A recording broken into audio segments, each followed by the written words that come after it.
Hello दोस्तों, welcome back to my channel knowledgeable brain. और आज हम डिस्कस करने वाले हैं रॉबर्ट ब्राउनिंग की पोएम लव अमंग रूइंस के बारे में। तो चलिए बिना टाइम वेस्ट करे वीडियो की शुरुआत करते हैं। दोस्तों, रॉबर्ट ब्राउनिंग का जन्म हुआ था मई 7, 1812 कैम्बरवेल, लंदन में, और उनकी डेथ हुई थी 12 दिसंबर 1889 वेनिस, इटली में। उनकी नेशनैलिटी इंग्लिश थी और वो फेमस थे अपनी ड्रामेटिक मोनोलॉग्स के लिए। वो मास्टर थे लैंग्वेज और रिदम के। उनके नोटेबल वर्क रहे हैं my last touches, Orpheus lover, the pipe piper of Hamelin और the ring and the book. उनकी जो स्पाउस थी वो थी एलिजाबेथ बैरेट ब्राउनिंग, जो कि अगेन एक फेमस पोएट थी। दोस्तों, अगर आपको डिटेल में रॉबर्ट ब्राउनिंग के लाइफ और करियर के बारे में जानना है तो प्लीज़ कमेंट सेक्शन में लिख के ज़रूर बताइएगा। दोस्तों, love among the ruins publish हुई थी 1855 में रॉबर्ट ब्राउनिंग के कलेक्शन मैन एंड वुमेन में। इस पोएम के थीम है साइंस ऑफ मटेरियल पावर, जिसमें किंगडम्स फॉल, सिविलाइजेशन, फेट का जिक्र है, इटर्नल नेचर ऑफ लव, जिसमें बताया गया है कि जो सच्चा प्यार होता है वो टाइम और डिस्ट्रक्शन के भी बियॉन्ड है। इस पोएम में कॉन्ट्रास्ट दिखाया गया है पास्ट और प्रेजेंट के बीच में। साथ ही ये एक रोमांटिक आइडलिज्म है जो ये बताता है कि जो प्यार होता है वो हाईएस्ट फॉर्म है ह्यूमन एक्सपीरियंस की। इस पोएम में शॉर्ट और लॉन्ग लाइंस दोनों ही हैं। शॉर्ट लाइंस ट्राइमीटर है और लॉन्ग लाइंस पेंटामीटर के फॉर्म में है। इस पोएम की राइमिंग स्कीम AABBCC है। इस पोएम का मूड रिफ्लेक्टिव, रोमांटिक, नॉस्टैल्जिक है और टोन मेडिटेटिव और आइडियलिस्टिक है। चलिए दोस्तों, अब इस पोएम को लाइन बाय लाइन हम समझते हैं।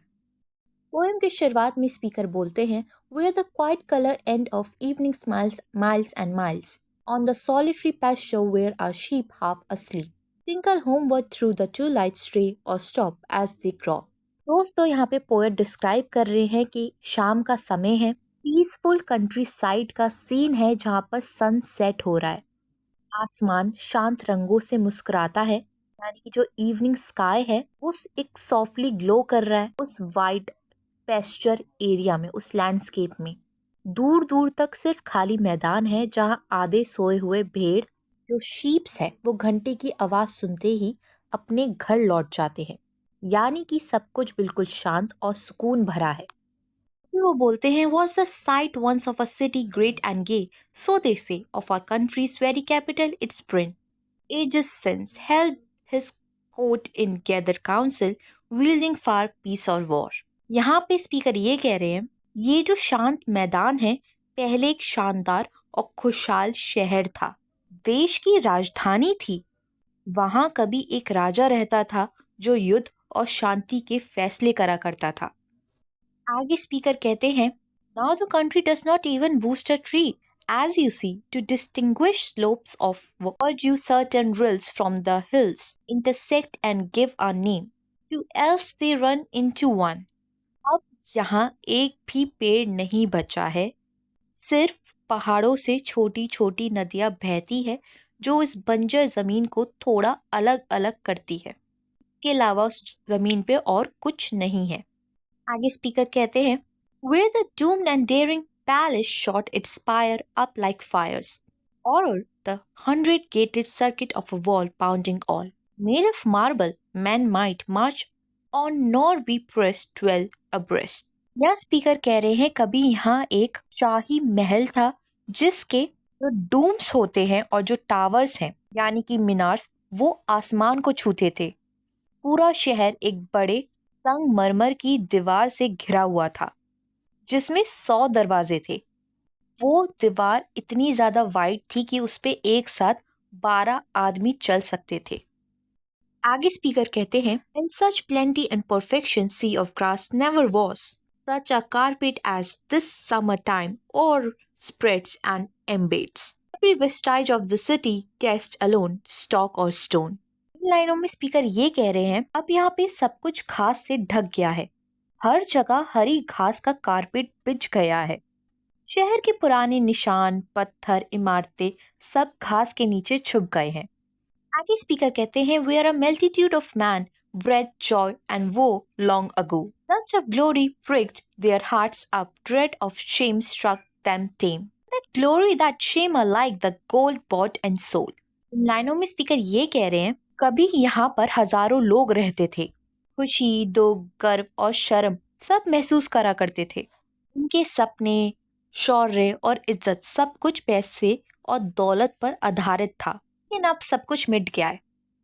आगे वो कहते हैं, now the single little turret that remains on the plains, the caper overrooted by the god overscored, while the patching house leaks head of blossom wings through the chinks.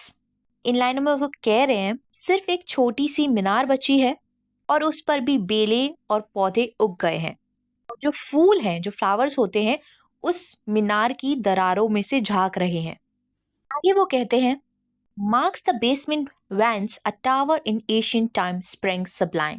The burning ring all around the chariot traced and they raced, and the monarch and his minions and his dames viewed the games. लाइनों में speaker ये बोल रहे हैं, ये वही जगह है जहां कभी एक महान मीनार खड़ी थी। उसके इर्द गिर्द रथ दौड़ा करते थे।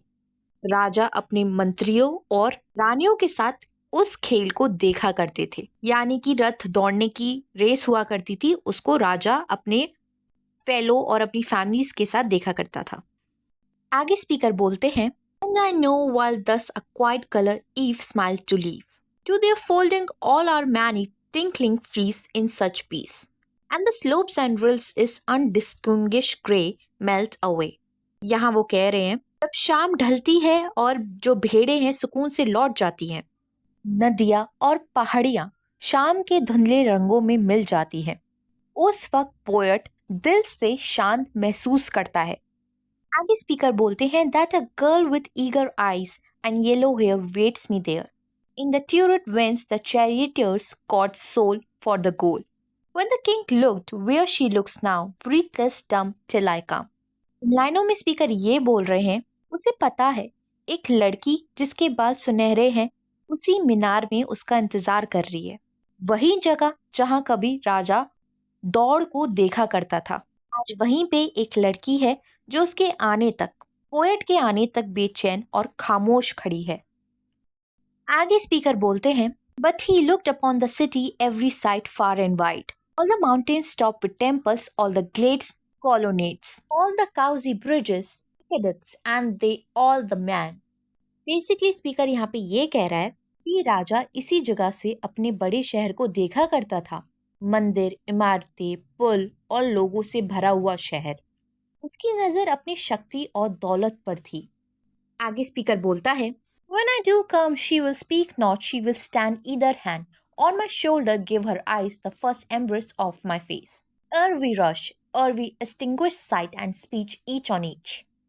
यहाँ स्पीकर ये बोल रहा है, और जब मैं उसके पास जाऊंगा, यानी कि उस लड़की के पास जाऊंगा, वो कुछ नहीं कहेगी, बस मेरे कंधों पर हाथ रखेगी, आंखों से मुझे देखेगी और हम दोनों मोहब्बत में खो जाएंगे बिना शब्दों के।